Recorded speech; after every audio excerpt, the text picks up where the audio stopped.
আমার আশীর্বাদ উপলক্ষে ভেবেছিলাম মেহেদি পরব। কিন্তু কয়েকদিন এত ব্যস্ততায় ছিলাম যে কিছুতেই হয়ে উঠছিল না। তারপর আশীর্বাদের আগের দিন ভাবলাম যে যেভাবেই হোক আমাকে পড়তেই হবে।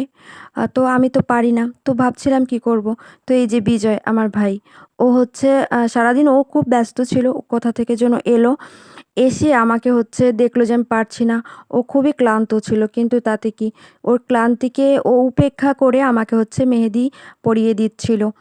আর ও না আমার একদম ছোটবেলা থেকে আমার দ্বারা ভীষণ প্রভাবিত এবং আমার ২৪ ঘন্টার বন্ধুই বলা চলে। আমাকে কিভাবে খুশি রাখা যায়, ভালো রাখা যায় এবং সারপ্রাইজ দেওয়া যায়, আমি কিভাবে ভালো থাকি, খুশি থাকি, সেই ব্যাপারটাও সবসময় খেয়াল রাখে। আমার হাতের মেহেদির ডিজাইনটা কিন্তু একদমই সত্যি বলতে ভালো হয়নি। কিন্তু তাতে কি হয়েছে? ও যে ভালোবেসে আমাকে আর্ট করে দিয়েছে, এটাই আমার কাছে অনেক বড় কথা। কারণ এই যে ভয়েসটা দিচ্ছি, এখন তো আমার হাতে মেহেদিটা নেই, উঠে গেছে।